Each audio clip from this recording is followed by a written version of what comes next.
很多人面对眼前的机会，迈不开腿，下不了手，成不了大事，全因为性格太黏糊。简单讲，决策时拖拖拉拉，半天定不下来，行动上拖拖拉拉，效率低得离谱，人际关系里也黏黏糊糊，对谁都暧昧不清。这种人永远没主见，做人做事没根骨，总想靠别人，巴望着外界替自己拍板，这就是性格粘稠。就像一滩胶水摊在地上，看似什么都粘住了，实则甩不掉也带不走。比如职场上的粘稠，一个项目方案改了又改，这里觉得不行，那里还想再抠细节，可问题到底在哪里，根本说不清。改来改去，时间没了，方案还是定不了，项目进度被拖垮，团队也累得够呛。再比如感情里的粘稠，在几个人之间晃来晃去，朝三暮四，今天觉得这个温柔贴心，明天又觉得那个幽默风趣，根本不知道自己想要什么，最后一个都抓不住，空手而归。又比如商业上的粘稠，面对赚钱的机会，犹豫再三，举棋不定。光是决定做不做，就能磨叽1星期，真做了也是疑虑不断，旁人都觉得拖泥带水，磨磨唧唧。项目好不容易启动，1个月后准黄。还有社交上的粘稠，在关系里搞不清自己的角色和底线，更别提掌控关系。跟人太亲密，别人多要一点，你就纠结怀疑，疏远别人，又怕求助时越界，开口都不好意思。这些都是性格粘稠的人会踩的坑。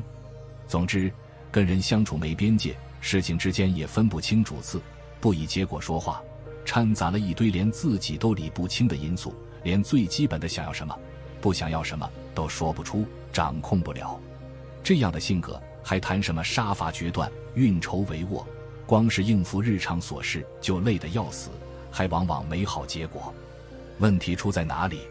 主动输出太少，被动接受太多，外界资讯塞得太多，光是消化就耗尽精力，哪还有余力孵化自己的想法和行动？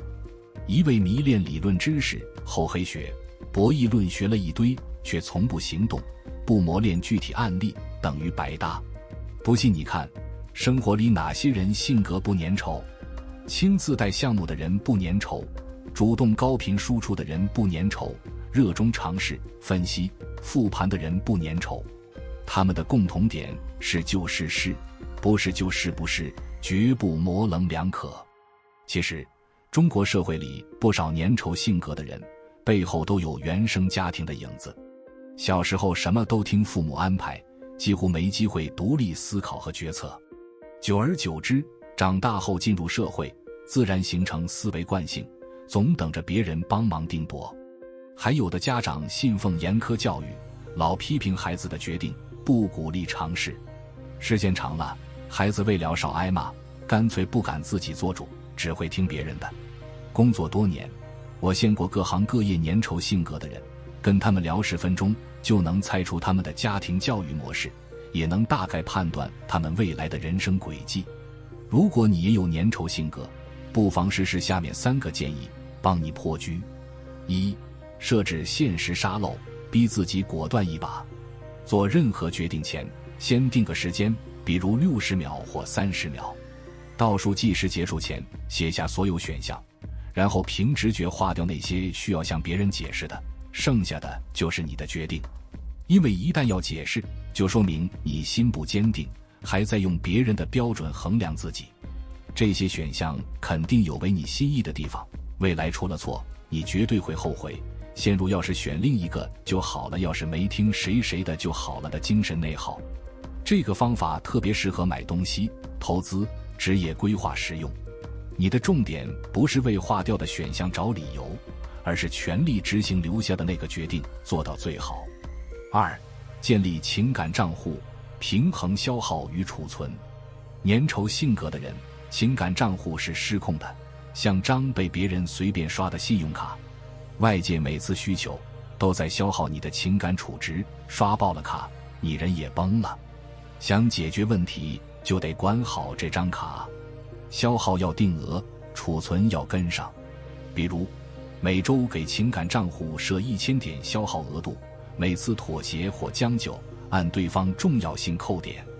额度快用完时，强制启动储存，比如做3件让自己开心的事，补回点数，一进一出，才能让账户长期健康，不至于赤字爆单。3. 打造做事框架，建你的人生系统。内核稳的人，性格就不粘稠，所以框架感很重要。就像电脑系统遇到病毒 bug 都有分析和处理的逻辑，不至于手忙脚乱。面对机会，投入资源支持；面对风险，竖起防火墙隔离。这框架是你与外界互动的行为模型，是你思考和做事的标准流程。框架建好，你会更专注内心，不再向外求助。你不用追逐外界认同，不必拿别人的价值观当标准，也无需过多正回馈来肯定自己。记住，粘稠性格的人，框架要么不稳，要么残缺。没有自己的系统，才会靠别人的系统干预自己。找到病因，就果断重构你的框架系统。记住，有主体性才显得坚定有力，有边界感才显得清爽利落，这才是人格魅力的源头。今天先分享到这里，如果对你有帮助，欢迎按赞订阅智慧补丁，超越自我，完善人生。